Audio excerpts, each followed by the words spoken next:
why do we see a generation growing up in the way they are with sort of an undeniable, less of an ability to regulate their emotions than previous generations? How much of it is due to their inborn temperament?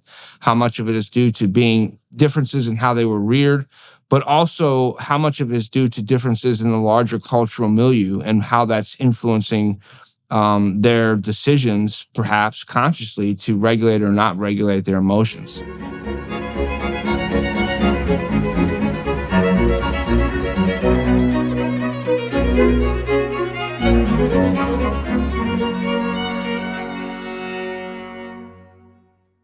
Hello, everybody. I'm speaking today with Dr. J.D. Haltigan. Dr. Haltigan is a developmental psychologist with a real interest in psychopathology, the study of mental illness and the manner in which it develops in relationship to such things as early childhood experience. And so he's also quite a pronounced and courageous voice on social media, which is really where I first came across him. There are a lot of crazy things going on in the psychological community at the moment. And so Haltigan is one of the few voices in the psychological community that are properly expressing dismay at the state of the culture and of the profession.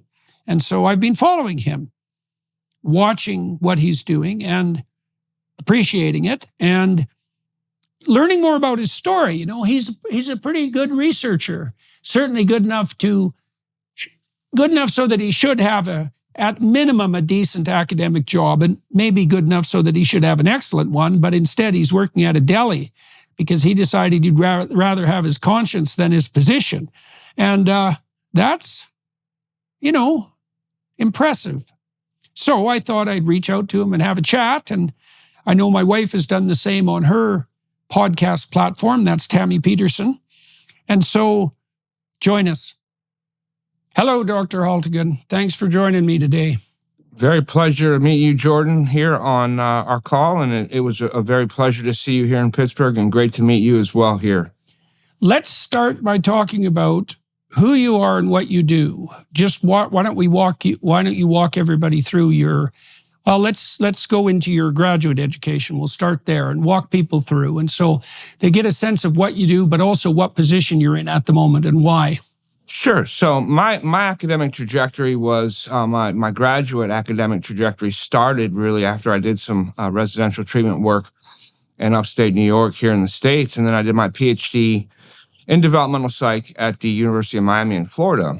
And I was really interested in that time in attachment theory, and the advisor I worked with there was doing some early stage autism work. So I kind of looked at attachment in the context of early risk for autism. And then subsequent to Miami, I did a couple of postdocs, one of which at the University of Illinois was with an advisor who was fairly prominent in the attachment literature. And I trained on things like, measures that are kind of conventional for the attachment developmental tradition, like the adult attachment interview and the strain situation. I can discuss those later. But I did that, and then I kind of kept doing postdocs and trying to find a tenure track position in academia and psychology, and it was just so difficult.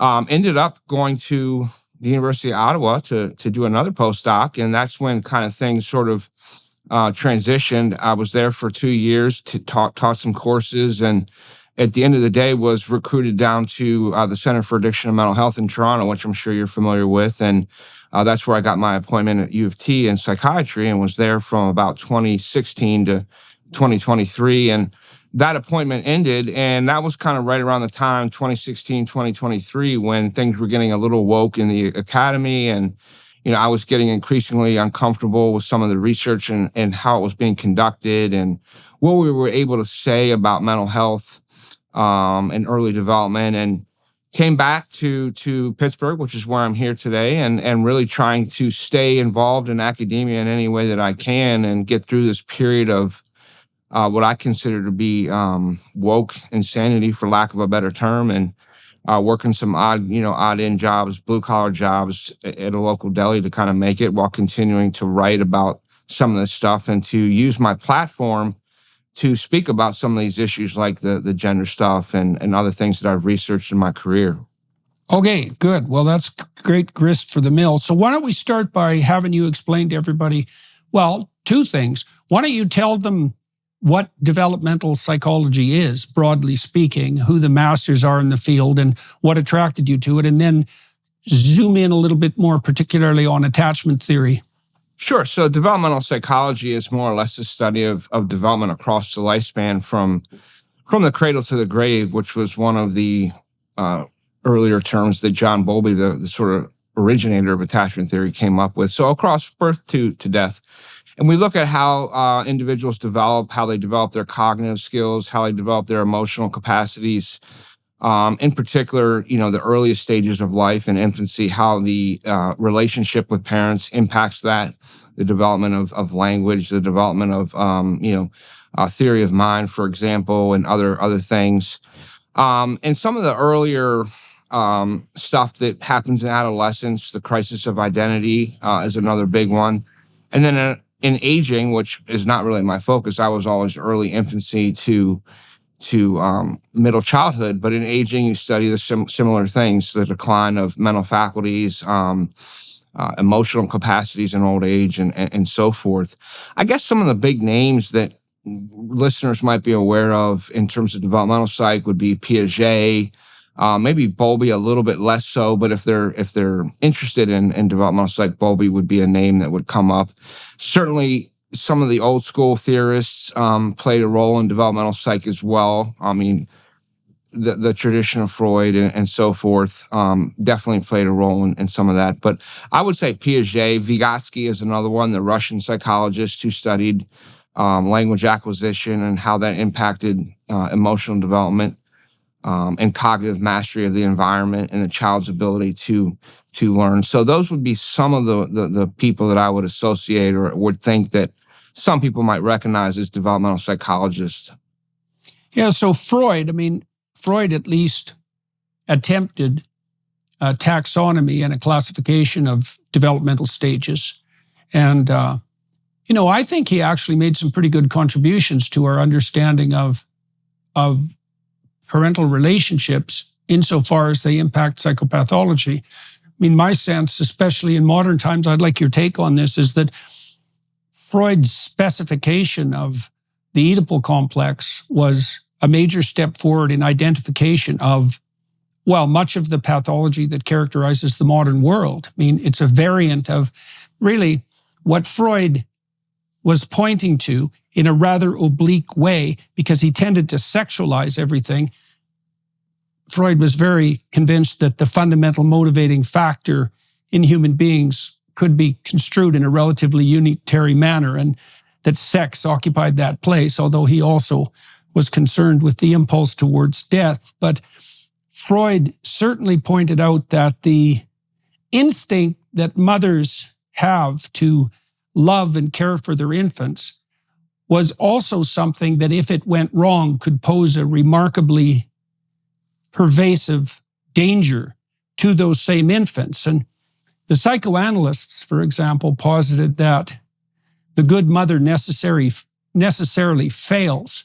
And that stemmed from the Freudian tradition, the idea that the mother was in this uncomfortable position of having to make a transition from the indefinite amount of care that has to be poured into a newborn who's completely helpless to the facilitation of the relative autonomy that a toddler requires, and then obviously older children and adolescents. And Freud highlighted, let's say, the fact that a mother who extended her concern for the infant past its due date could then pose a major threat to the developing psyche. And I think he got that right. And then, of course, Jung and his followers followed that up, especially Erich Neumann, with their descriptions of the symbolism and mythology associated with the devouring mother. And I can't help but see in the pathologization of the current administrative environment, let's say, particularly in universities and also in the K through 12 system,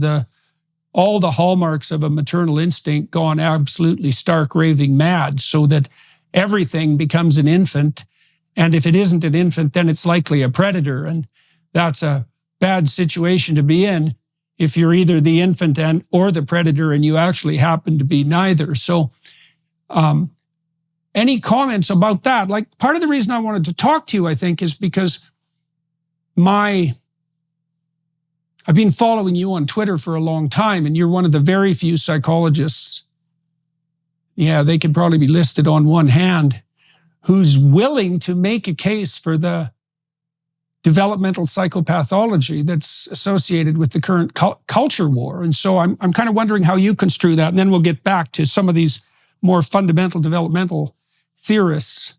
Yeah, I'm glad you brought up Freud and how he kind of, some of his contributions, because I see Freud's work as mostly a cultural psychologist. I think Freud, like you said, he sexualized everything. People have dismissed him out of hand because of that, and kind of, in some ways, rightfully so if you're a psychological scientist. But from a cultural perspective, when you're looking at what's happening now in our culture, he was really indeed onto something. And you mentioned the good enough mother, and that's kind of where I departed and where attachment theory departs a little bit from Freud. The object relation school, like Winnicott, Donald Woods Winnicott, who was the famous British psychoanalyst, and then Bowlby following from him, they kind of broke away from Freud. In fact, Bowlby was excluded from the British Psychoanalytic Society because he focused on the environment, what was actually happening in the world and to the infant rather than in some fantasy world. And really, Winnicott's notion of the good enough mother was that she would fail, or the good enough caregiver would fail. In other words, they wouldn't suffocate the infant or try to be too perfect. And so that's kind of a critical concept that is really happening in, as I see it, in the world today, this sort of overprotectiveness or suffocation of children's ability, because children have to, grow up and develop and cognitively master the environment. And so if you constantly shield them from any challenges or impingements, as Winnicott might say, on the environment, you're necessarily going to restrict their ability to adapt to that. Well, we should point out, too, what that failure of adaptation means is that, so a child who's intimidated by a novel situation a young child will turn to their caregiver, their mother or father or substitute, to regulate their anxiety when a challenge confronts them that their emotions indicate might be too large to master. And so what the good enough parent does is replace that need for dependency on an external source with competence and skill on behalf of the child. Now, the problem with that, and I think Freud and certainly the Jungians as well got this right, is that for a mother whose status and sense of moral superiority depends on that relationship with her child, maybe her emotional dependency is there too, the fact of that child's dawning competence actually poses a threat to her psychological integrity. And that, I think, becomes particularly relevant when we're discussing, let's say, cluster B, mothers with cluster B psychopathology, who are very, very immature and narcissistic themselves, like toddlers, let's say, and who are unable, in consequence, to attend to the child without putting their own personal emotional needs first and foremost. Need for status, need for love, need for security, need for belonging, all those sorts of things. That shouldn't be there, twisting and dementing the child's pathway forward. And so that also gives us a route into discussing developmental psychopathology and the relationship. I've read, for example, that up to 50% of mothers whose children progress with trans surgery, for example, have some variant of the cluster B personality disorders. Yes, and I think cluster B personality disorders in the attachment literature would track with what we call preoccupation with the attachment relationship. In other words, there's sort of some inability of, in this case, typically the mother to extract herself from whatever she was dealing with in her own, early childhood or around those sorts of relationships with her own parental figures. And this preoccupation is a constant focus or hyper-focus, a hyper-affective focus on aspects of the relationship. And so what happens is that the parent regulates their own sense of satisfaction or affirmation through their child.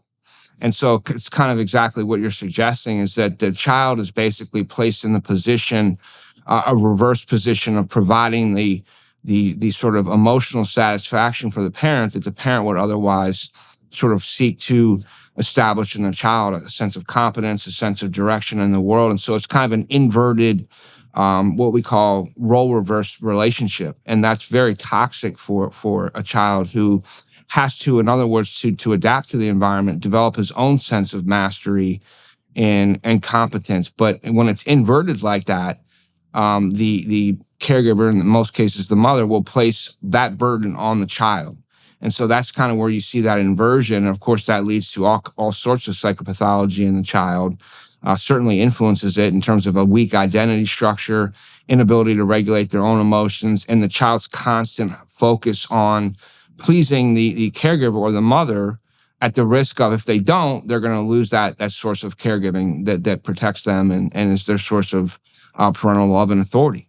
Right. Well, and they face the additional problem, those children, that the parent, let's say, most often in this case, the mother, cluster B fathers tend to be absent. So cluster B mothers tend to be present. And so we should outline for our viewers and listeners what cluster B consists of. So that's a grouping of statistically and symptomatically related pathologies of personality that include histrionic, and so that's kind of the modern variant of the Freudian hysteric, who's very dramatic and over-emotional, narcissistic, and so people with narcissistic personality disorder are always attempting to garner unearned social status and attention.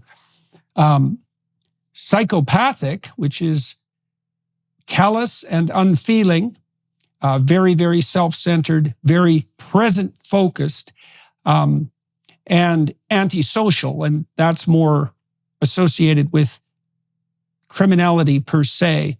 That particular variant is more common among men, especially in its more violent forms. As I said, those sorts of fathers tend to be absent. So now part of the problem, if you're a child and you have a mother with cluster B psychopathology, is that not only are you called upon to attend to her unmet emotional needs constantly, but there is actually no way of meeting those needs.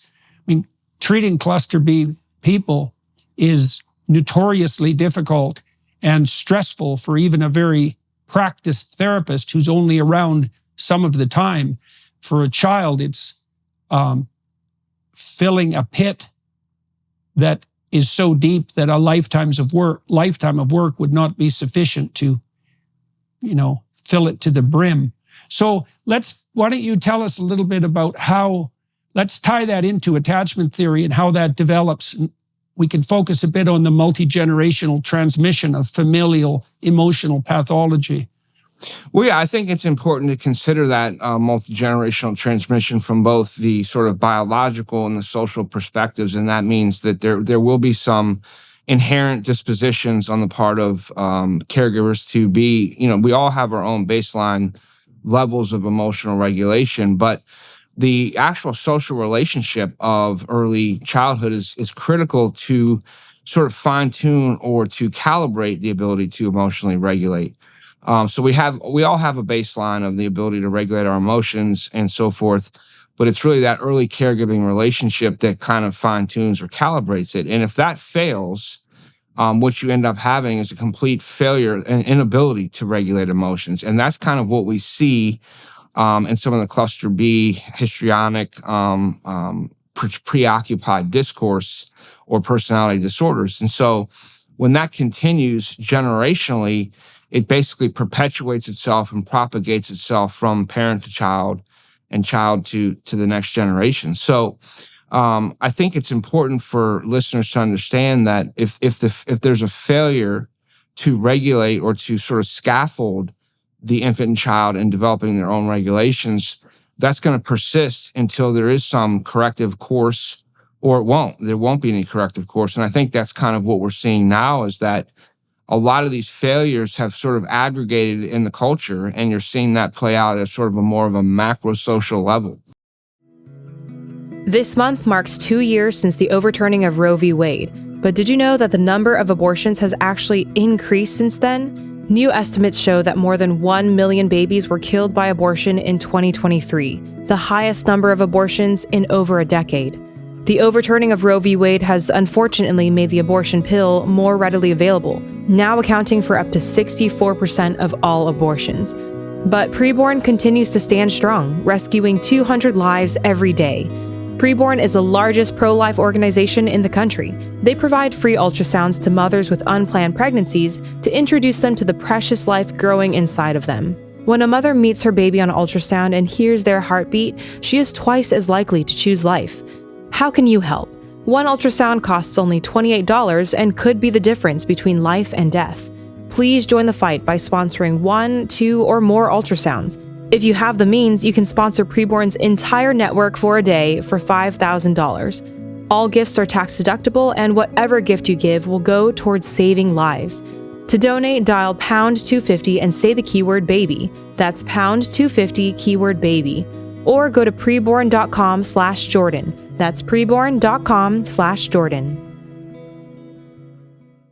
So I'm going to walk you through a very brief description of let's call it a summary of proper infant development, and then I'll like you to comment on that and flesh it out or offer criticisms, if you will.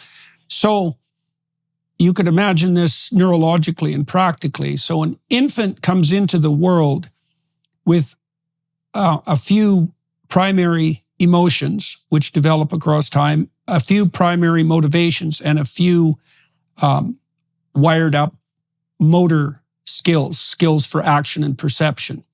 So a very young child, an infant, can focus his eyes or her eyes on the face of the mother at about the distance from breast to mother's face. The sucking reflex, it's not precisely a reflex because it's more sophisticated than that. The child's mouth and tongue are quite developed when the child's born. So you can imagine an animal like a deer or a moose, something like that. Very soon after they're born, they can stand up and walk or even run. Human infants can't, but we do come equipped into the world with some hardwiring, and our lips and our tongues work pretty well, and so we can latch onto a nipple, say, and it's partly also why very young children put things in their mouth, because the motor and sensory apparatus of the tongue and lips are there. The child sort of develops from that outward. It develops from the center outward. The basic emotional structure is positive and negative emotion, but it works on a very, very short-term basis, and it's very focused on the immediate needs of the child. And those emotions are very intense and all-consuming. And the negative emotions can include pain, it's there at the beginning. Anger, that's there very early. Fear, that develops about when the child starts to be able to move. And on the positive emotional side, well, interest, excitement, enthusiasm, certainly the capacity for love, those are all there. What the parent and the social environment is trying to do with that panoply of motivations and emotions is to further the skill development, but also help the child learn to integrate its emotions in a playful manner with the family and then a broader social community, and to facilitate that movement from egocentricity to thoroughly engaged social play. And rough and tumble play helps with that, and so does the more subtle forms of play that a mother might engage in. And hopefully that gets to the point where by the age of about 3, a child that would otherwise be egocentric and hyper-emotional is now able to take the stance of another person and start to develop the ability to play and to engage in turn-taking, reciprocal friendships. And then those friendships scaffold further development from the age of 4 onward. And the best evidence that I had come across, and I haven't reviewed this literature for a long time, was that there was something like a critical stage of development for play between the ages of 2 and 4, such that if a more aggressive and emotional child wasn't socialized into proper play behavior by the age of 4, it was very difficult for them to establish friendships, and they tended to fall further and further behind and to be isolated and alienated and sometimes criminal for the rest of their lives. So anyways, that's my memory of the developmental literature in a nutshell. And so elaborate on that, criticize that, tell me what you think about that as a model. I think as a model, that's kind of a broad, generalized overview that's pretty on point. I would say our sort of understanding of critical points of time is still is fluid. We're still looking at that in the literature. But I'm glad you brought up sort of the basic instincts and drives, because I was just discussing this the other day on another show, that the best sort of analogy or best sort of understanding to give your listeners would be, there's a paradigm in infant research called the face-to-face, still-face paradigm. And basically what that is it illustrates everything you just said with remarkable clarity. Basically, the paradigm is this. It's a well-known paradigm in developmental tradition. Usually an infant and a mother is brought into the lab, or in some cases his father too. I don't want to emphasize the mother, but in most cases that is true. And you place the infant in a car seat and in front of the mother or the caregiver, and you have them looking at each other. They're separated by maybe a little bit of space. And the paradigm is this. You have 3 minutes of free play where the mother usually engages facially and communicatively with the infant. Then you have a 2-minute period where the mother sits back, kind of like I'm doing now, and maintains a completely still face. And then you have a follow-up 3-minute period where they resume interaction. And one of the best replicated effects in all of infant literature is during that still face, when the parent cuts off that social communication, those facial gestures, the infant's negative affect just rockets up. And I've seen this in the lab myself, crying, squirming in the car seat, and so forth. And then typically we call that the still face effect. And then in the reunion, once there's a rapprochement and the mother engages typically, or the caregiver engages back with this emotional communication, gestures, like you said, sort of social play, the infant is still highly negative in affect, but there's sort of a deadening of that sort of towards a more positive affective tone. Typically by the end of that 3 minutes, there's some sort of reintegration. And that little encapsulated 8-minute sequence right there illustrates in sort of a tight way what's happening all across infancy and childhood. And so what we can see from that procedure is that if there's an inability of sort of the reunion effect, if there's still consistent negativity, you kind of get a window into how that socialization process is maybe going. And so during the reunion, what we typically see is that the caregiver will work to reengage, to lessen the negative affect in the infant. And so that's kind of the basic sort of analogy to use even in later development. Is what the idea is that the parent is scaffolding in many ways that regulation of emotion. And as the child ages, that includes things like letting the child explore the environment. What if the child is out and playing, on the street, has a fall, they're injured? How does that process of seeking comfort work out? And how does the parent regulate sort of the need for autonomy from a need for closeness and some sort of protection as the child grows? Right. Well, and we should point out too that this is a very tricky business in the real world for parents to negotiate, not least because children vary widely in their intrinsic levels of negative emotion. And so there are children who are by temperament, they're much more likely to become upset, but also once upset are much more difficult to soothe.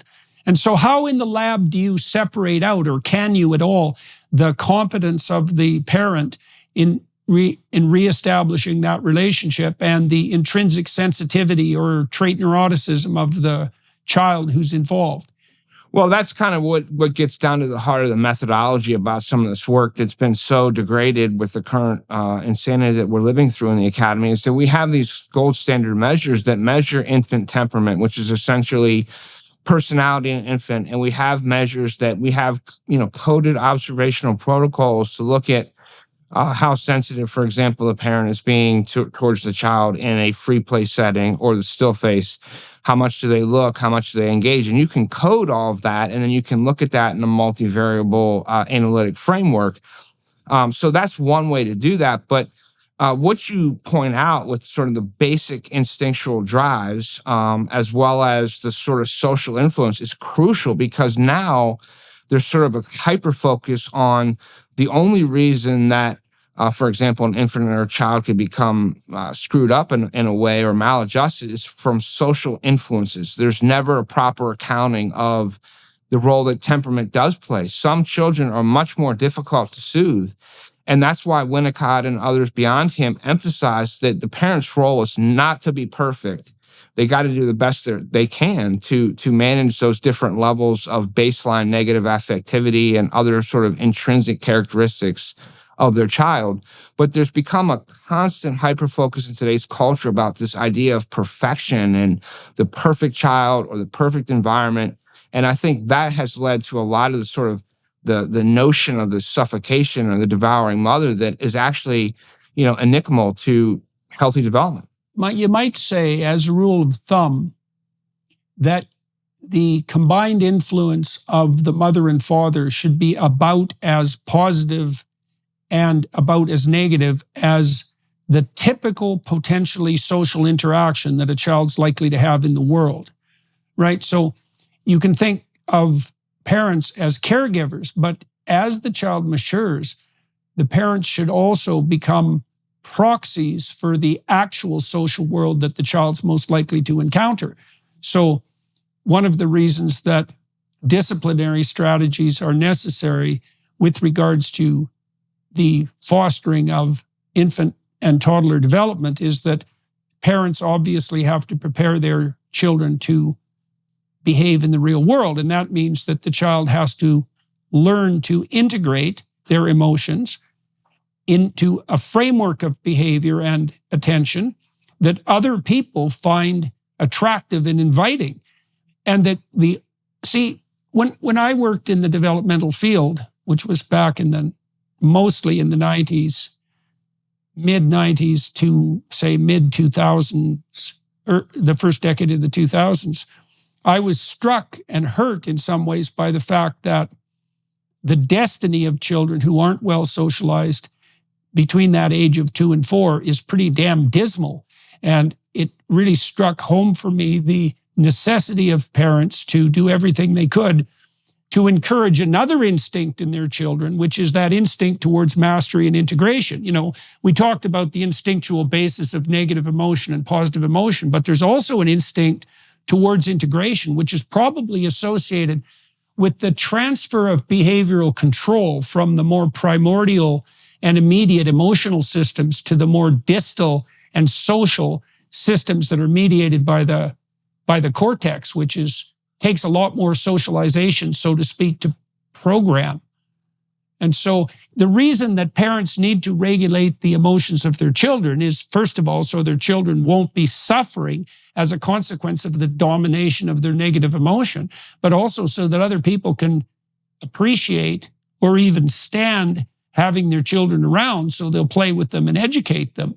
And so if you're at the beck and call of your infant constantly, and you're doing that in part because you can't tolerate any distress on the part of the infant, or you're covertly rewarding the infant's infantile behavior so that he or she won't leave, then you're absolutely devastating you're destroying the possibility that they're going to be able to have friends and thrive in the world. And so do you think there's any evidence that developmental process has been interfered with at a societal level now?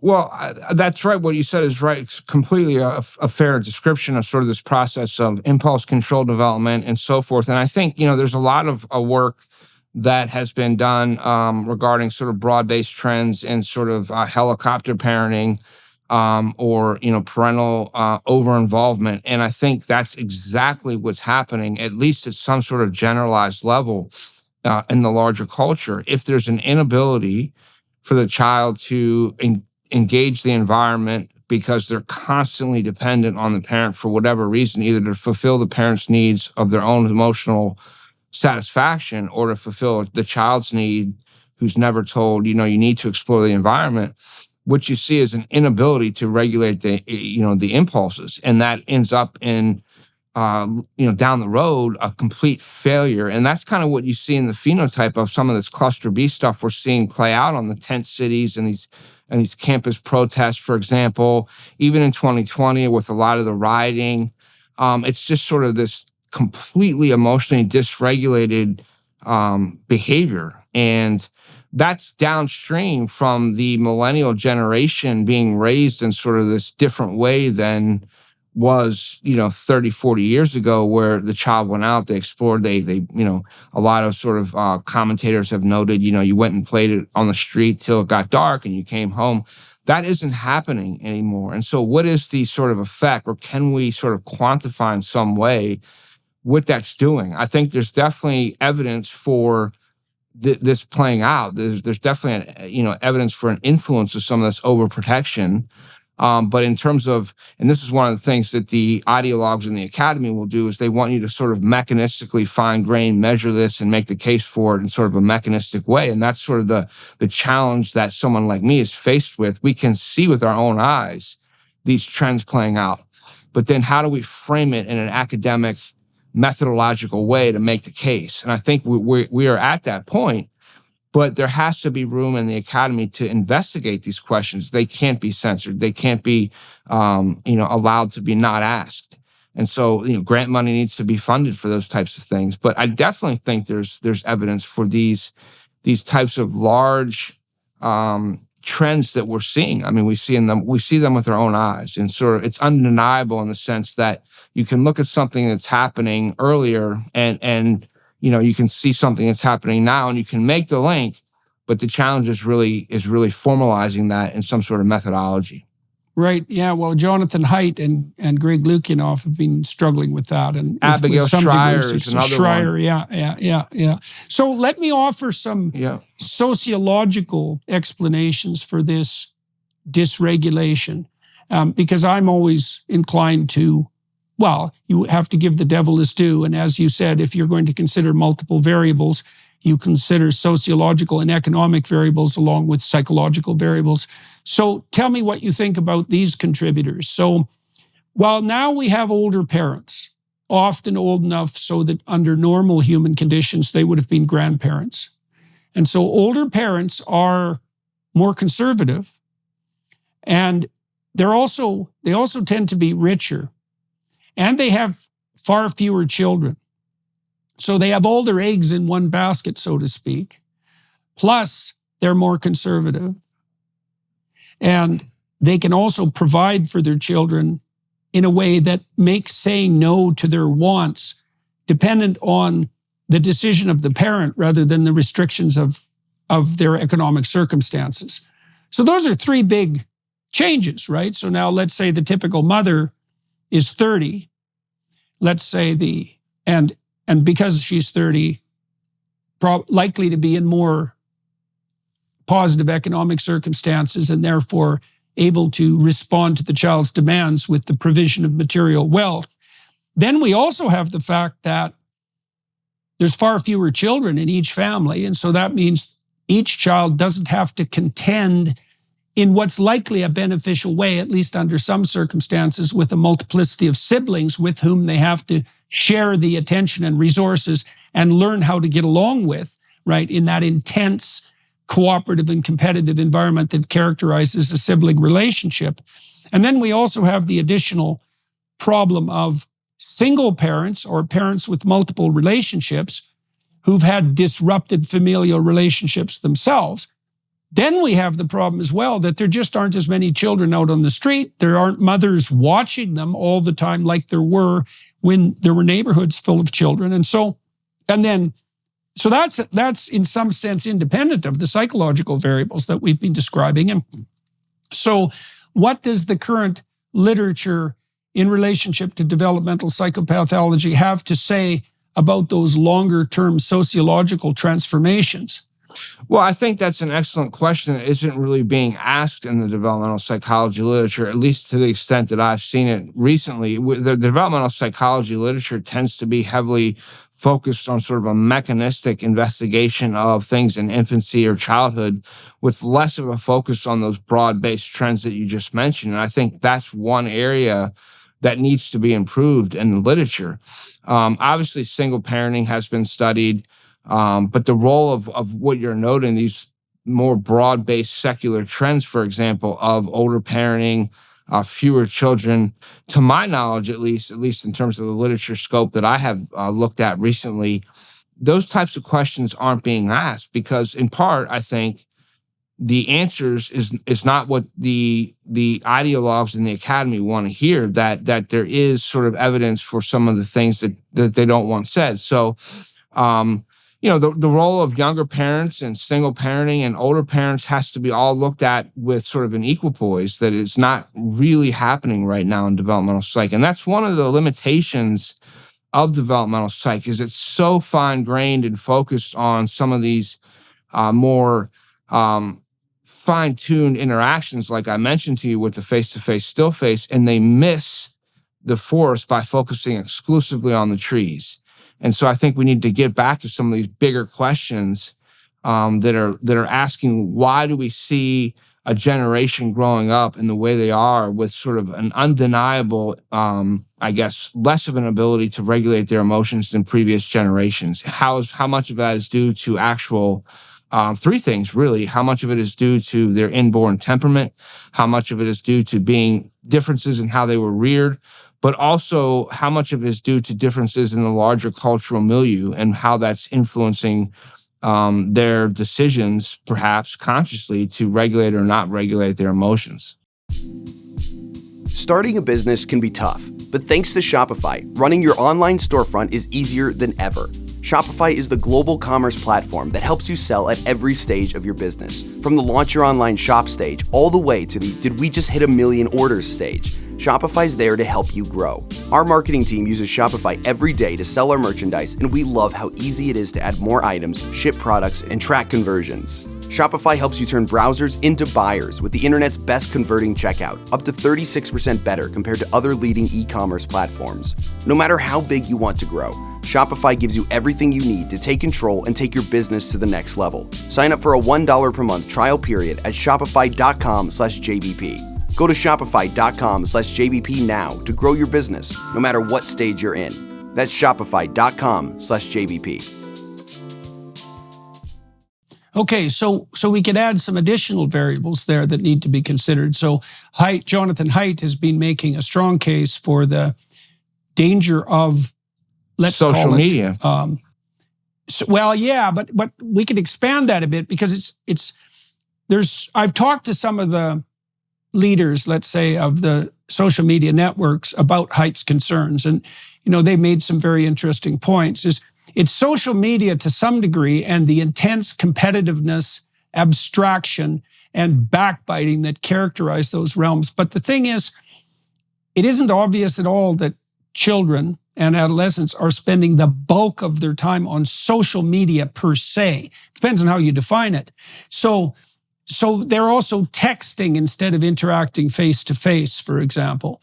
And then they're also exposing themselves to other content online like pornography.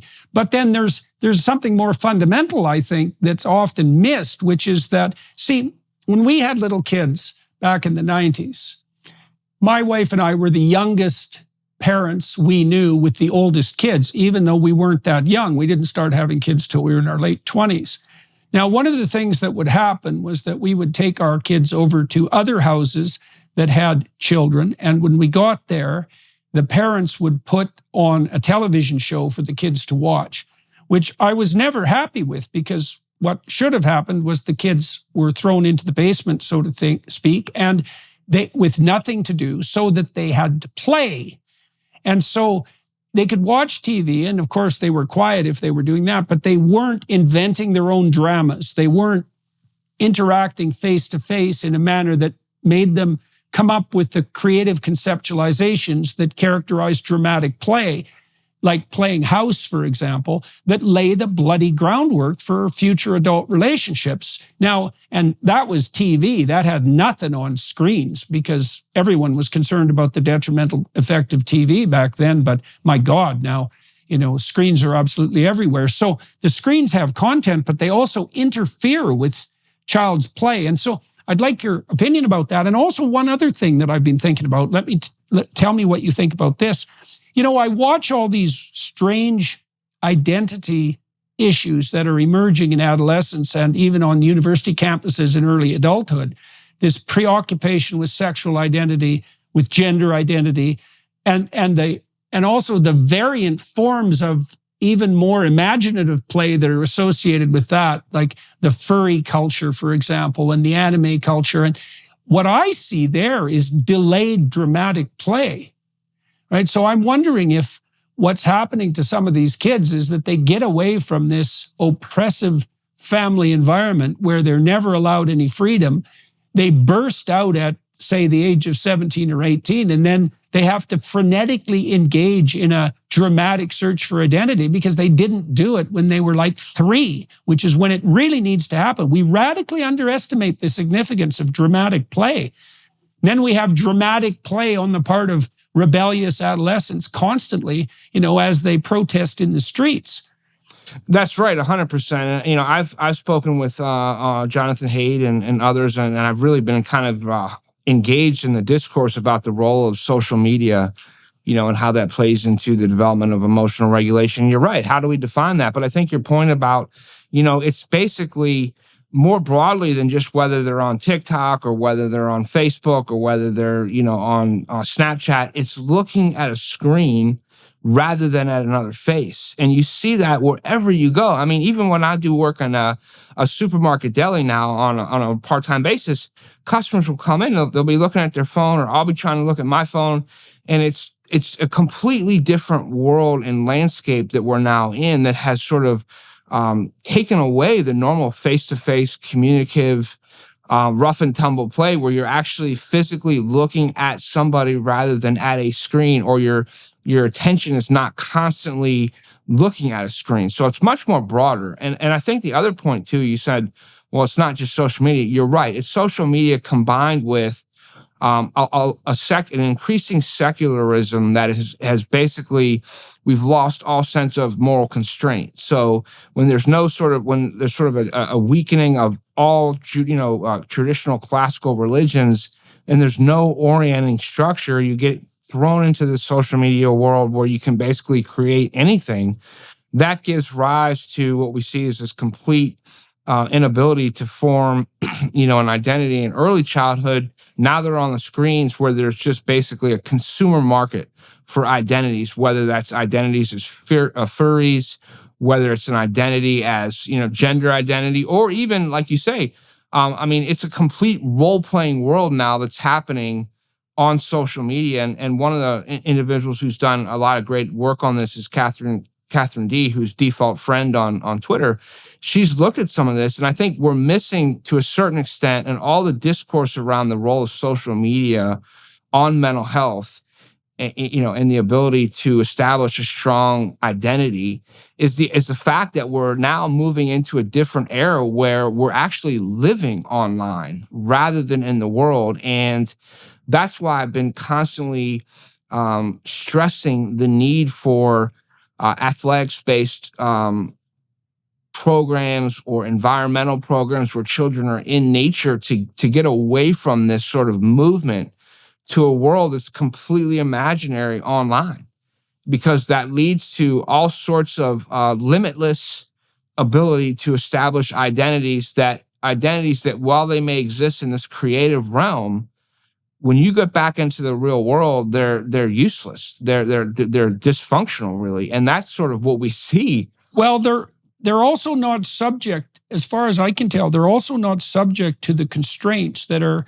characteristic of the real world. Like, one of the things I've been very concerned about, and I'd like your thoughts on this, is I think it was what's the boxer's name? Mike Tyson who so famously said the problem with the virtual world is that it's made all of you all too comfortable with never getting punched when you deserve it. Now, that's a bad paraphrase, but he did actually say that. And I think there's something about that that's actually very interesting and very correct. You know, one of the, I don't know how many comments I've looked at online, but it's tens of thousands, you know, and I've started to develop something like a troll taxonomy. And, you know, there is a culture online they call lulz culture, and that's laugh out loud, or I did it for the lulz. And it's basically a culture of sadists and psychopaths. And this is actually quite well documented in the relevant research literature, because there has been ongoing research into the personality structure of provocative trolls and their dark tetrad types. So they'd fit into the cluster B psychopathology. They are narcissistic, so they want unearned attention. They're Machiavellian, so they use their language as a tool to manipulate rather than to communicate. They're psychopathic, which means they're predatory parasites. And that wasn't good enough, as it turned out, because that was the dark triad. They had to add sadistic to that. And that's where the lulz element really comes into play, because the sadist takes positive delight in the suffering of others. And that's really the nature of lulz culture. And it can thrive online because, well, people say things online all the time that would get them an immediate slap in the real world, like a morally required immediate slap. And so they say things that now, the reason that concerns me, see, my sense is that we know that the base rate of psychopathy across cultures is about 4%, which isn't that high. But we also know that there were historical epochs in which the cluster B personality types probably got the upper hand. And I would suspect that happened in the French Revolution. I think it probably happened in the Russian Revolution, probably happened during the rise of the Nazis in National Socialist Germany. You don't need that many people to be disinhibited in their psychopathology before your culture might be in grave danger. And that's particularly true if they can organize, which they can really do online. And so I'm very concerned that the incentive structure online facilitates dark tetrad behavior. Now, there's more evidence too, right? Because here's another problem. 25% or thereabouts of online content is pornographic. So basically criminal, right? It's basically prostitution facilitated by electronic pimps. So that's not good. And then a tremendous amount of online activity is outright criminal, right? I mean, older people are just being scammed on an unbelievably constant basis. And so it might be that 50% of online activity is in the psychopathic, antisocial, and cluster B realm. It's very, very difficult to regulate. And my suspicions are is that spilling over in a really counterproductive manner into the actual flesh and blood world. And so, you know, I'm curious about your thoughts about that, because one of the things that's odd about you on Twitter, in a good way, is that you are constantly drawing people's attention to the relationship between cluster B psychopathology and online and political behavior. And so what do you think about that as a hypothesis with regard to the pathological incentive structure of the virtual world, right? Maybe it's a non-playable, degenerating game. Like it could be. Well, I think in a lot of ways, that's exactly why, and I know you're familiar with the paper that I wrote on this, is social media is an incubator of all of this cluster B type of stuff, because on social media, you have this indirect, communicative, language-based amplification of all of these traits, whereas male aggression in the real world, it doesn't scale. You have an encounter, there's something said, somebody gets, punched in the face, and that's it. What you have is on social media, indirect aggression, and you have all of these traits and antagonism and histrionic, behavior that just basically gets amplified and emotionally resonates and balloons out. And it builds and builds and builds. And, one of the best examples of that is what we saw with Hamas. I mean, they filmed all their atrocities as they were going into Israel.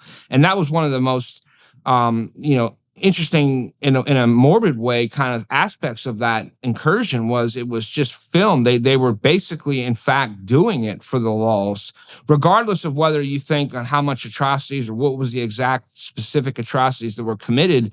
They were filming them on GoPro for exactly that reason and to amplify that. And so, that is one way for a perfect example of how this is all spiraled out of control. And I will say for myself, others have written about the cluster B stuff in terms of political ideology and how that's played out before. The famous Loboszewski is one of them and others. So, but I just see it so clearly because when you look at the traits and you look at what's happening online, it's a perfect incubator for all of these just to continue to amplify and amplify and amplify without any mechanism that limits it, and it just spills out. And then what happens is you have an event like October 7th, or you have an event like what you're seeing on these campus tent cities. All of that's mediated and amplified online, and then it gets played out with all this petulance and romper room behavior on campuses.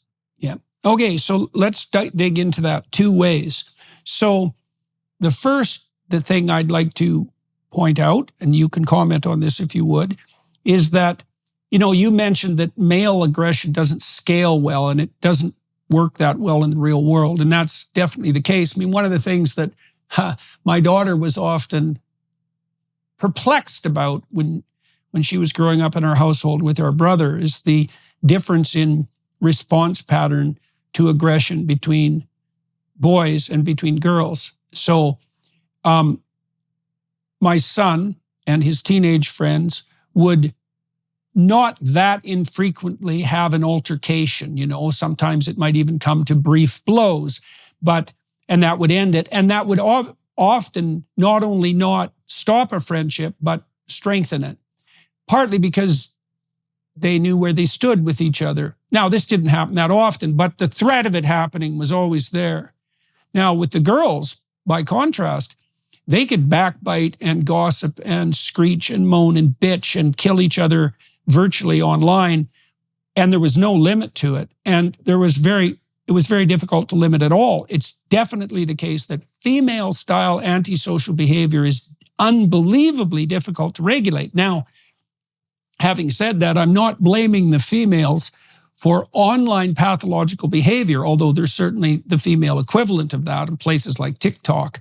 But what I do see happening is that the histrionic, narcissistic, and borderline, the men who have those traits can get away with that kind of female-type antisocial behavior online, that gossiping and backbiting and reputation savaging and, outright Machiavellian deception with absolutely no consequences, or even worse, with a certain level of perverse reward because attention is brought to it and maybe even amplified by the social media companies. So that's not good, to say the least. Now, let's add one more thing to that people need to understand.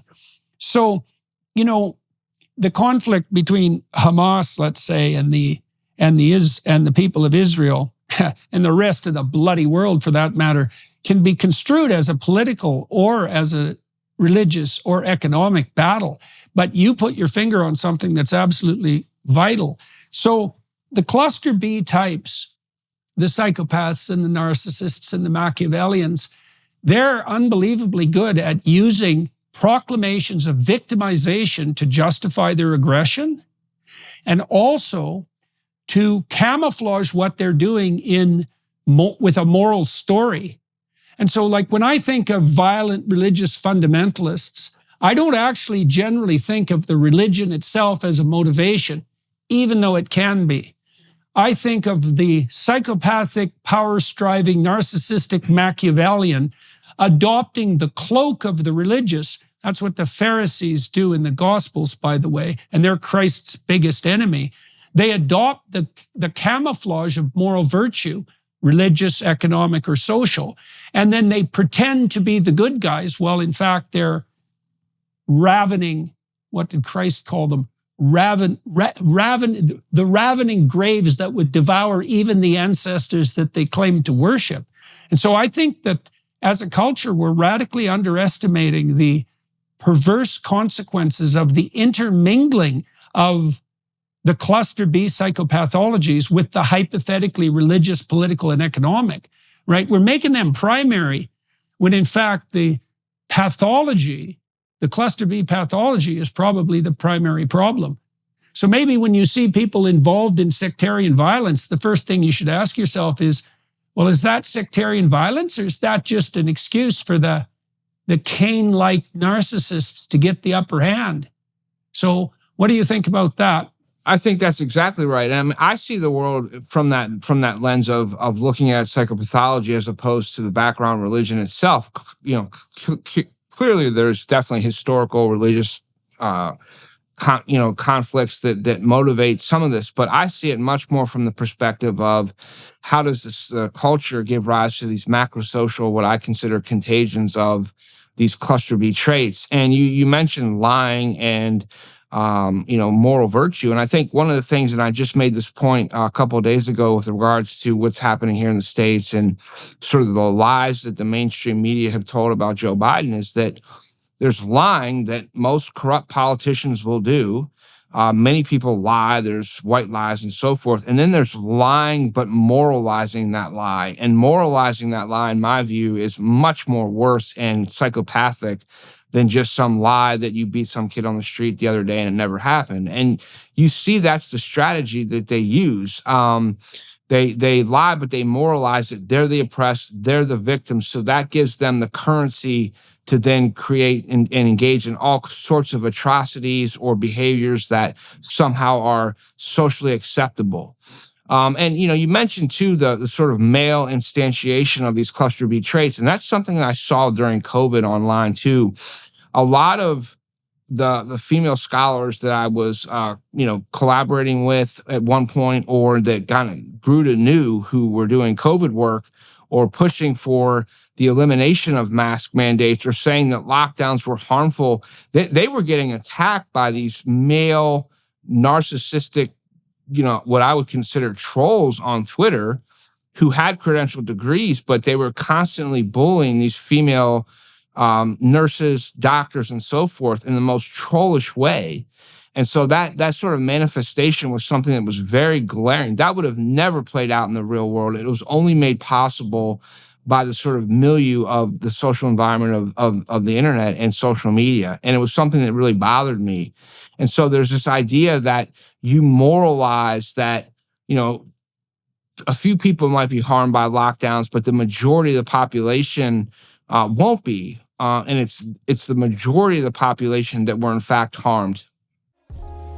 The less your business spends on operations, on multiple systems, and on delivering your product or service, the more money you keep. But with higher expenses on materials, employees, distribution, and borrowing, everything costs more. To reduce costs and headaches, smart businesses are graduating to NetSuite by Oracle.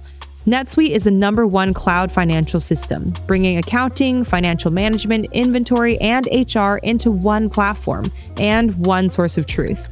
With NetSuite, you can reduce IT costs, cut the cost of maintaining multiple systems, and improve efficiency by bringing all your major business processes into one platform and slashing manual tasks and errors. Over 37,000 companies have already made the move. Why haven't you? By popular demand, NetSuite has extended its one-of-a-kind flexible financing program for a few more weeks. Head to netsuite.com/JBP. That's netsuite.com/JBP. netsuite.com/JBP. Yeah. So when you watched the Hamas atrocities, and you said that what you saw first and foremost was the pathology. Okay, so I want to delve into that a little bit, because one of the things that's really struck me about the peculiar times that we're in is the dissociation of atrocity from guilt. So one of the things that you had to give the Nazis credit for, so to speak, is that they were guilty about their crimes and they tried to hide them. And one of the things that I see at the moment that's so unbelievably pathological that I can hardly get my head around it is that the butchery on the trans side, for example, is trumpeted as a moral virtue. right? There's no attempt to hide what's going on. In fact, it's brought forward as something that's positive. Now, that's associated in a way with what you saw with regard to the Hamas massacres, is that this is actually being reveled in. Again, we're going to talk about this independent of the hypothetical reasons for the cause. I mean, people, you just think about it, man. The sadistic types want to claim victimization because they're also predatory parasites. And if you're a victim, then other people have to kowtow to you and take care of you. And we know that half of criminal lifestyle is parasitical lifestyle, right? There's the rule breaking and the actual crime, but the other part, that's the predation. But the other part of it is living off the work of other people in an insanely unconscientious manner and coming up with a story to justify it. You know, that the successful are just thieves themselves, for example, or that nobody really works to get what they deserve. There's no really such thing as merit. There's only power. And so since everyone's a thief, there's no reason not to get in there and get some of your own, you know. And so you watched the tapes and with the eye of a psychopathologist. And so what do you think you saw? Well, what I saw was the valorization of sadistic behavior, and not just sexually sadistic behavior, but the killing and mass slaughter of people. It was meant to be propagated on the screen for that exact reason, and to be seen as something to be glamorized. And I think in part they sort of wanted to valorize it as somehow in a way, it was allowable for some sort of oppression that they had experienced at the hands of, you know, Israeli occupation or the situation in Gaza. But you can also see that, like you say, in the trans movement, online, Reddit, TikTok. There's a glamorization about this stuff that is sort of so widely discrepant from what is actually happening in the actual perpetration of, in the case of the trans stuff, the mangling and the confusion of children, and, you know, other negative effects that this leads to, that it's almost something that they're trying to create an environment where it's seen as heroic to engage in these behaviors, when in fact it's just the opposite. And that's made possible by the social media landscape, where you can click like and you can get all the retweets and shares, or create these echo chambers. But it's a parasitic lifestyle, which is exactly what Hervey Cleckley, who really was sort of behind the original construct of psychopathy. That's exactly what he identified, this parasitic lifestyle. And they moralize that type of behavior as virtuous.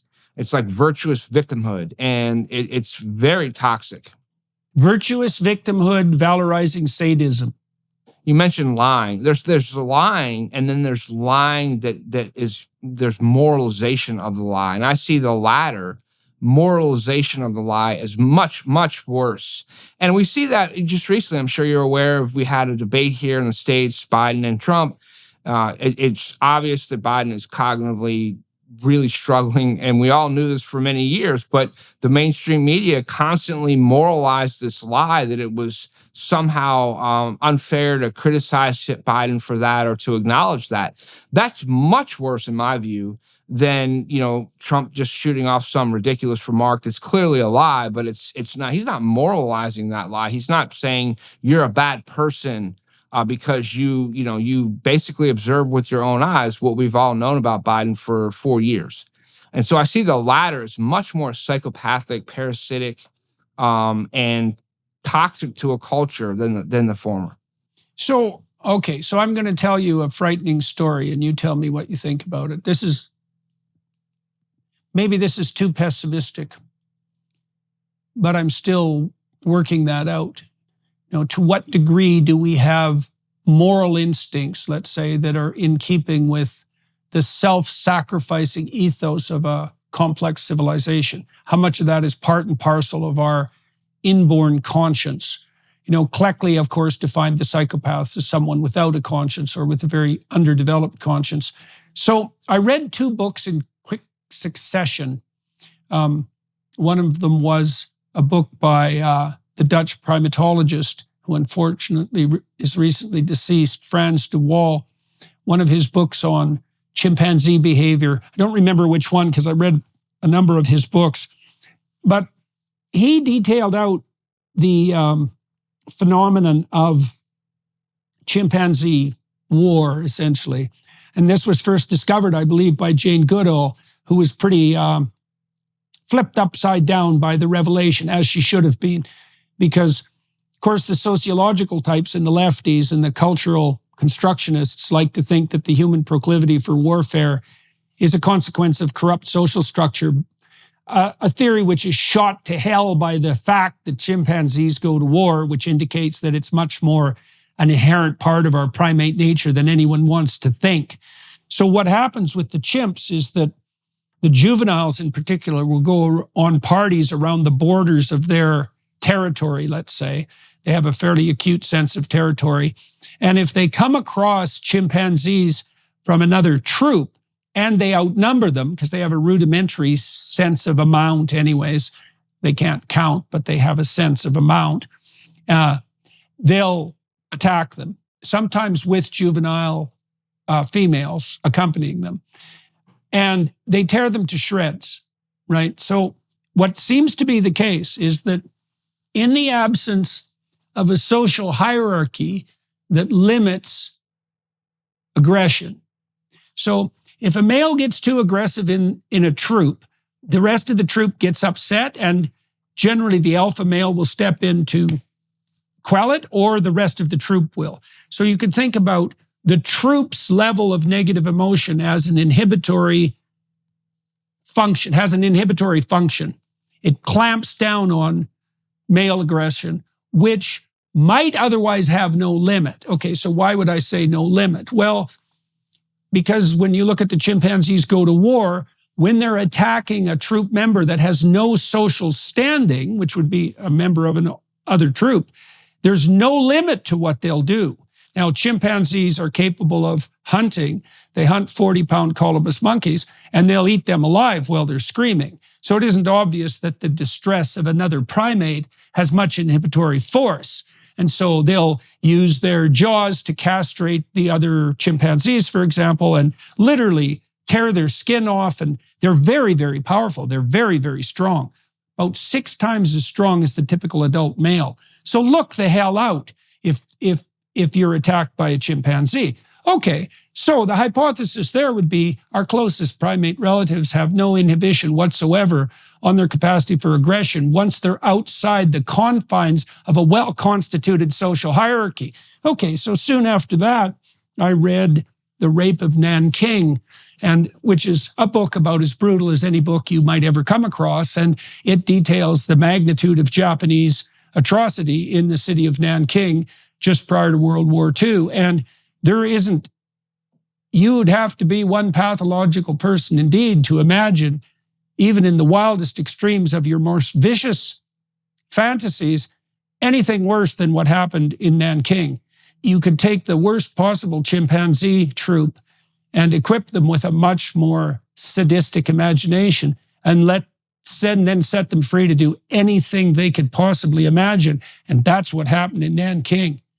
And so then I started thinking, oh my God, does that actually mean that there's no limit on human aggression outside of like social hierarchy, essentially? Because, there were a lot of normal Japanese soldiers that were involved in this.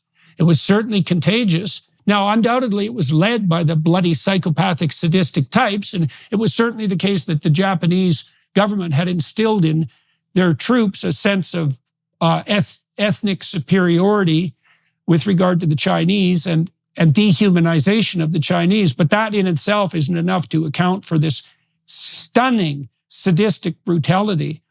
And so, that would indicate that, well, what does it indicate? It indicates that psychopathic and sadistic tendency might be a lot more transmissible than we think, at minimum. Yeah, I think the abolition of hierarchies has led to worse hierarchies in almost every situation and historical circumstance we can think of. Hierarchies are an ingrained part of human behavior. And when you try to replace them with some other utopian scheme where there is no hierarchy or dominance hierarchy, what you end up with is what you just described. And I think that's really what the tyranny of structurelessness is all about. When there is no hierarchy or guiding set of principles to create a hierarchy, you just have complete structurelessness. And to think about it, that's what you see in all this cluster B behavior. It's completely dysregulated. There's no structure to any of their behavior. And that's really what's at the heart of, I think, the cultural malaise that we're living through, is that all of these ideologues want to abolish structure or categories, whether that's categories in mental health, diagnostic classifications, law and society. And you see this with some of the LGBTQ plus 3,100 world things. They want to abolish any type of constraint. And as Reef, one of the cultural commentators, Philip Reef, who is no longer with us, once you have a culture in which man is allowed to express anything, you have a culture in crisis. You have no constraints on the ability of anybody to live any pathology they want or do anything they want. There's nothing, no hierarchy, no containment at all to some of the underlying tyrannical behavior that can be given rise to when you have a lack of structure or containment. So you have a culture in crisis right now because they're trying to abolish all structure, all containment, all hierarchy, and that's just a recipe for cultural disintegration. All right. So, okay. So on that note, let's turn to the more particularly personal. So I sat on a lot of university hiring committees at Harvard and at the University of Toronto, and I've evaluated a lot of CVs, and your CV is good. It might be very good. You have an H index of 34, which means that you have 34 papers with more than 34 citations. And so that's at minimum respectable, and a citation count of about 5,000. And for those of you listening, scientific productivity and merit is quantified, not least by observing how many other scientists cite someone's work, that is, refer to it in their own writing and their own research. Now, it's not a perfect measure because you can be cited for being hyper popular in a sense, or you can be cited for publishing an erroneous paper that people are required to refer to. But by and large, citation count is actually a good predictor of future productivity. It's about the best predictor we have, actually, that and pure number of papers. And so number of well-cited papers is also a good indicator. So on purely objective grounds, you're a contender, let's say, and you can obviously speak and you can obviously think, and you're very interested in research. And so we might ask ourselves, why aren't you employed in the academy? And so do you want to tell that story? And you were at the University of Toronto in the psychiatry department. Tell everyone what happened and how things ended up for you and why, as far as you're concerned.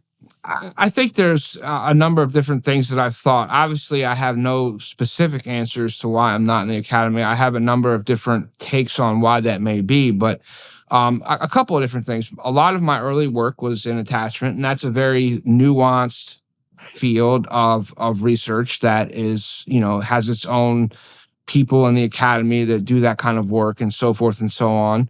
Another reason is that I'm very strident in what I believe and what I say and what I feel. And if you're a white male, and especially in psychology, and you're strident and you tend to be a little bit more outspoken, that's seen as being too disagreeable. Once you get on faculty interviews, of which I've been on many, it becomes a personality contest. And I think in retrospect, I've been told things like I don't smile enough on faculty interviews or other outlandish things that have nothing to do with my merit.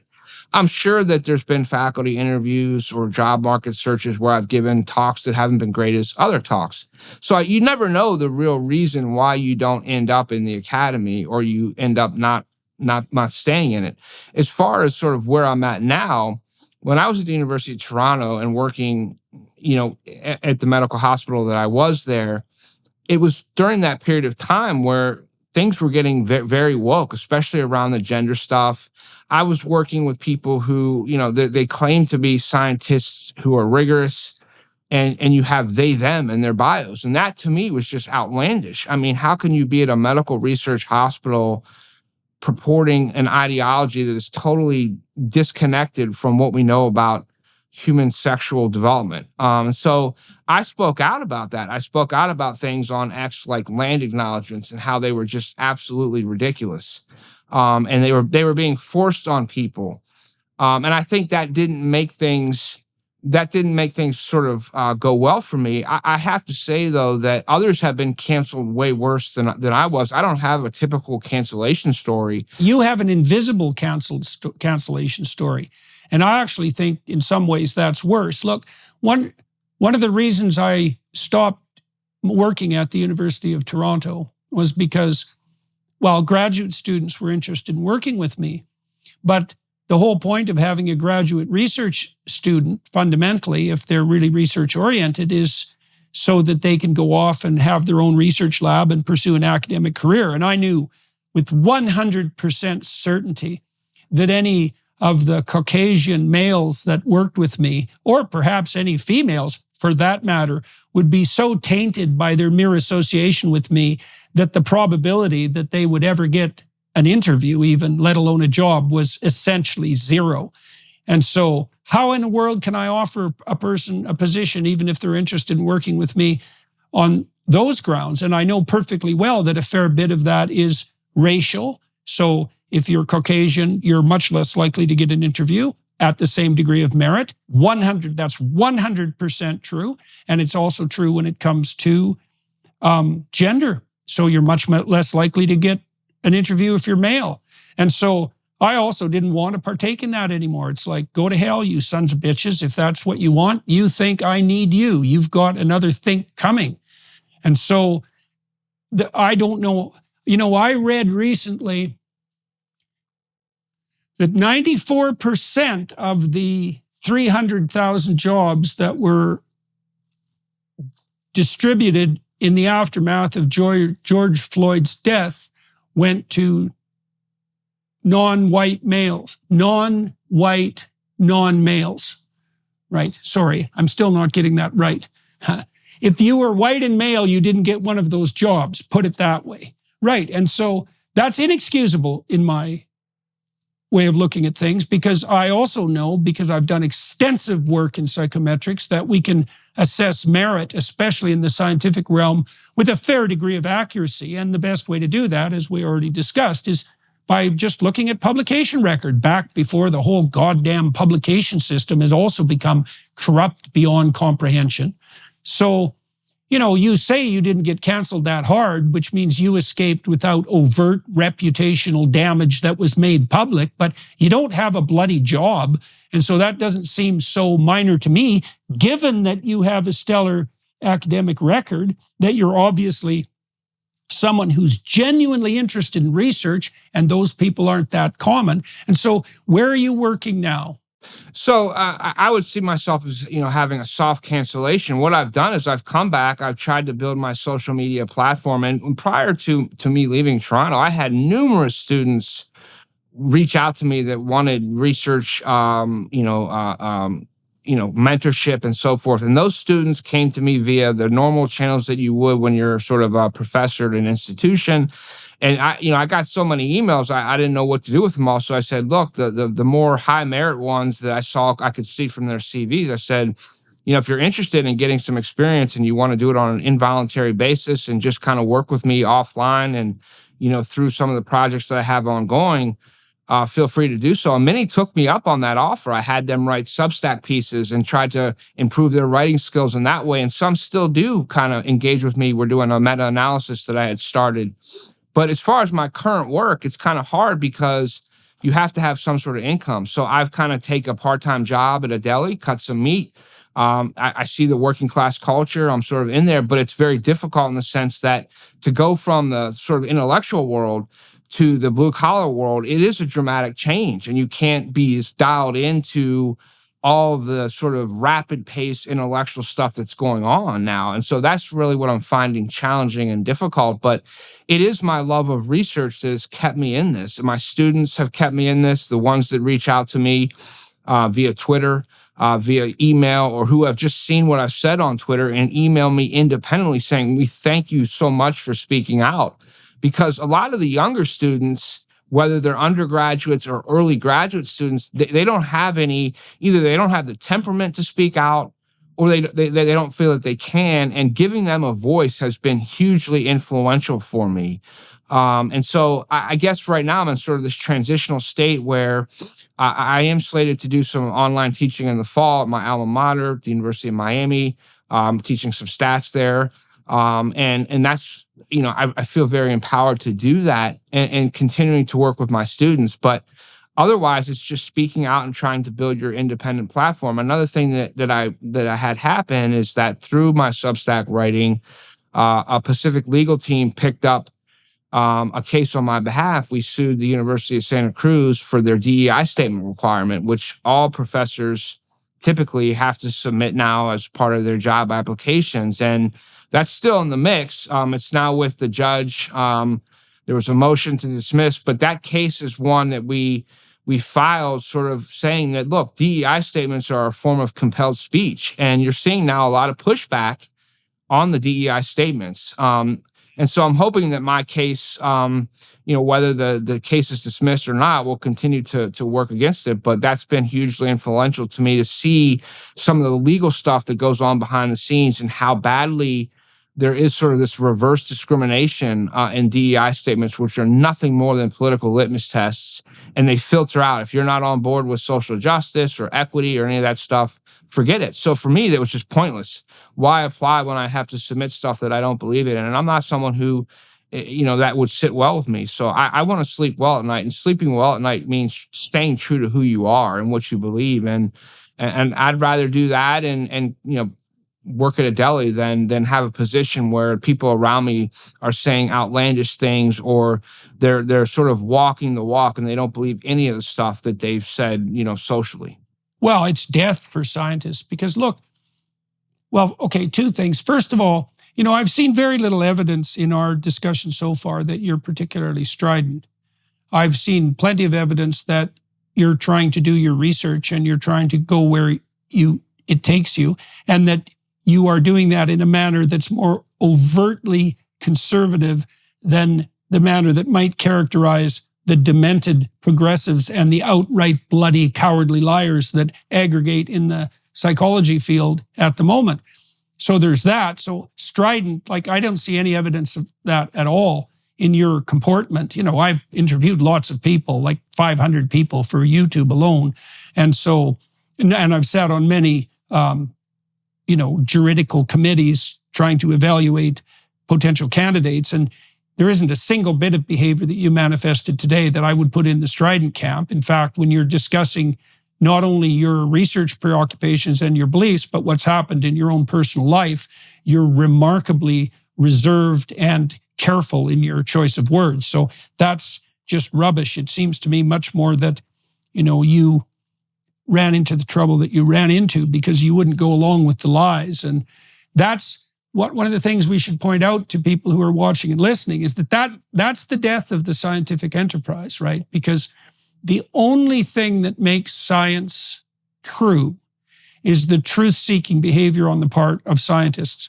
You can falsify your data at every level, in its recording, in its statistical analysis, in its presentation at conferences, in its publication in papers, in your public discussions of it. You can lie nonstop at all of those levels. If you're incompetent or all you're doing is pushing your career forward because there's no objective truth and you're not oriented right to the bloody core of your soul for truth, you're definitely not a scientist. Because it's actually hard to be a scientist and it rubs against the grain, I had students who lost 2 years' work because we wouldn't publish a paper that they weren't able to replicate. There's a rule in my lab is you don't get to publish your study even if it works unless you can replicate it. And so it would have been much easier on the students and certainly better for me in that narrow sense of career provision if I would have just let my students publish the first paper that they had positive results with. But that's, not acceptable because it pollutes the literature. And if you believe in truth, you don't want to do that. If you don't want to pursue a goddamn lie for the rest of your life too, because you've been such an idiot as a graduate student, you allowed yourself to get deluded into believing that you found something when you didn't. So I despair of the academy putting itself back together on the research side. I mean, again, that's pretty damn pessimistic, but I don't see an alternative to it at the moment.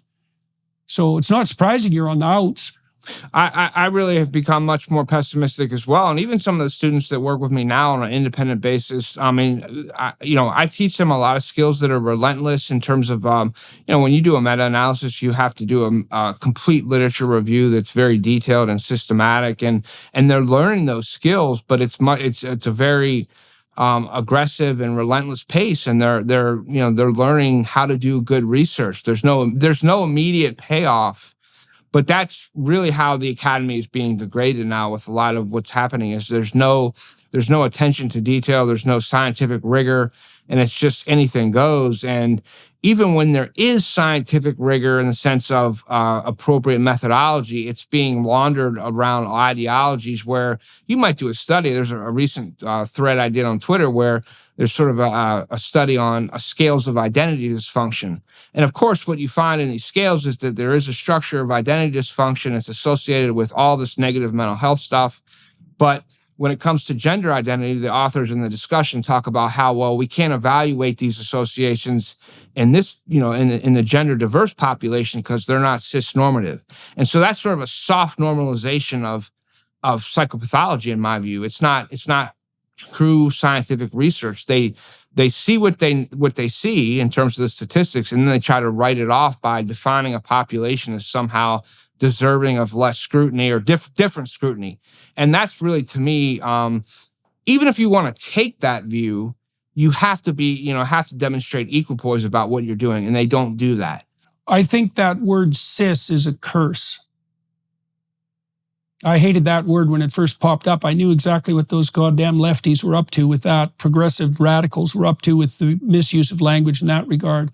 I was just going to say, cis is basically the elimination of structure. It's basically defining sort of a normative and trying to eliminate any sort of hierarchy or any sort of structure to what we've understood in the natural world for a long time. And that gets back to what we were earlier talking about. It's complete abolition of structure, the complete abolition of any definition of normativity. And when you do that at scale, you have a culture in crisis. So here I've got one final horrible hypothesis for you. So you tell me what you think about this. So you know that if you're marginal, you're likely to occupy a lower rung socioeconomically, and your existence in some fundamental sense is much more likely to be tenuous. So if you occupy a lower rung in a hierarchy, you're more likely to develop cardiovascular disease, and you're more likely to be unemployed, and you're more likely to be mentally ill, and you're more likely to have an alcohol and drug problem. Of course, there's a bidirectional causal relationship. So you can imagine a structure with something at the center and then rungs, circles, concentric circles of marginalization radiating outward from that center. Okay, so now imagine this. You could think of the world as thesis and antithesis, right? There are things and there are opposites, but that's not right. There are things and a plurality of opposites. Now, imagine you try to make the marginalized central, which is the big postmodern push. Let's bring the margin to the center. Well, that's fine, except the margin is a plurality. So now you're hypothesizing that you can make a plurality a unity, which you can't. And that's why the LGBTQ, et cetera, mob continues to expand its nomenclature, because there's no limit to the plurality. There's literally no limit to the plurality. Okay, so what does that imply? Well, let's say you bring the marginal to the center, but now that doesn't center all the marginal, because the marginal is an infinite plurality. And so what that means is that when you bring the marginal to the center, you just get a new margin.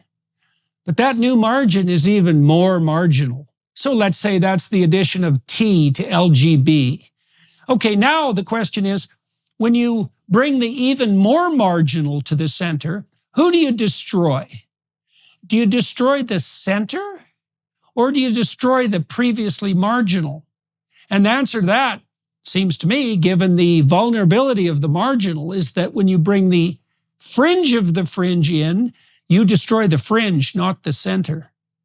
So, I don't see a way out of that, because if the fringe are already compromised because of the multiple forms of stress, and the even more fringe come in, like at some point, as you go out into the fringe, you're past the fringe, you're into the bloody monstrous.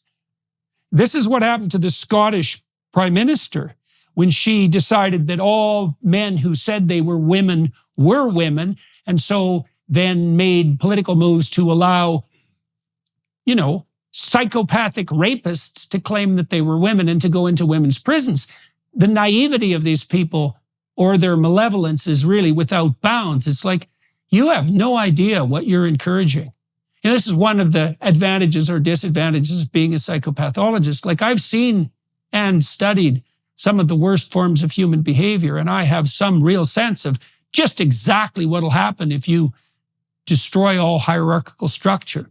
And you saw this after the Russian Revolution and the French Revolution. All the useful idiots lose their heads first.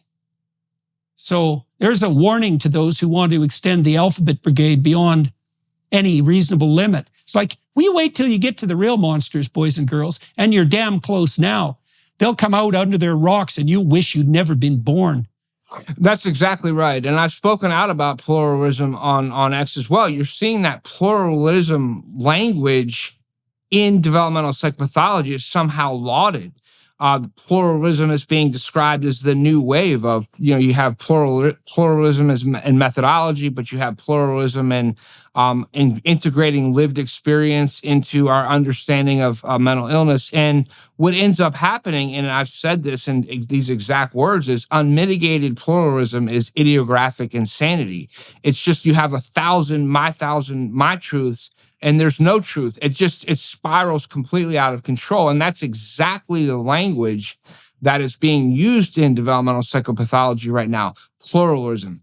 That's lauded, but that's going to lead to completely, at the end of the day, that's going to lead to no psychopathology at all. Everybody's going to be living their own psychopathology, their own idiosyncrasy, and you won't be allowed to categorize them as somehow disordered or somehow non-normative. And so Christopher Lasch, one of our great cultural commentators of all time, he basically pointed this out. It's a pluralist utopia, and it never works. And so you reach a threshold where you have so many plurals, and it's just insanity. I mean, we see this now even on social media. The plurals movement is this sort of the idea that you have all these plurals that assume multiple identities online, and it's just complete nonsense, but it's being given a patina of credibility by this lunacy in the academy, where I don't know if they're doing it intentionally. And some pluralism might be good if you're like a methodologist and you want to have different methodologies to sort of test something out, but that's not what they mean. It's much more of an ideological political project. All right, sir. Look, I think we should probably close with that. So I'd like to keep in touch. I'm obviously following you assiduously on Twitter because, as I said, you're one of the few voices in the psychological community that's willing to point out the obvious. I'm so appalled by my colleagues.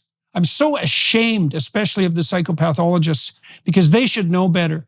And the developmental psychologists too, they know perfectly well that what's being foisted on us in terms of gender-affirming care and the rewriting of the rules around the classification of psychopathology, they know perfectly well. And the whole notion that we should do anything other than wait in the case of kids with gender dysphoria who are primarily depressed and anxious and victims of their pathological parenting. We all know that. All psychologists with their salt know that. Bloody bunch of silent cowards. And so, so you're working at a deli, at least you've got your tongue. And that's attached, that's the thing that's attached directly to your soul.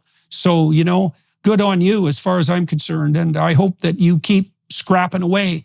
My suspicions are that things will turn around for you quite dramatically when they do turn around. And at least in 20 years, you're not going to have to be sitting there thinking, geez, you remember when all those young girls were getting their breasts cut off and I was fully for it or too damn cowardly to say anything about it?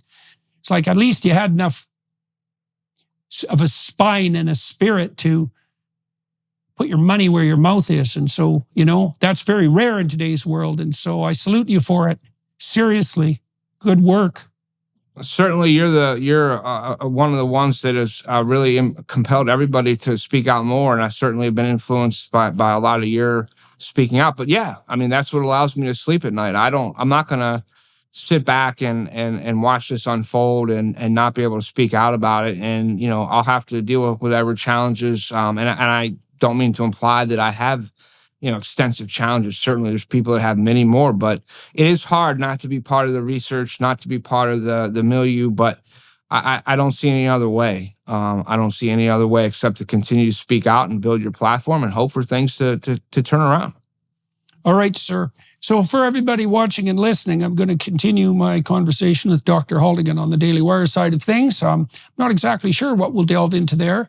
Probably I'd like to find out a little bit more about the students that he still has and how he's managing to continue developing his social media network and what he thinks about the return of amateur scientists. When the scientific endeavor emerged, mostly or much of it in Great Britain, a lot of the founders of the disciplines we have now were amateur scientists who actually did scientific work on their own. And, for a while, the universities were capable of protecting the eccentrics who had that kind of drive for knowledge. And that was their damn job. That was the job of the secretaries and the administrators, instead of foisting their idiot opinions on the faculty members who were trying to pursue truth.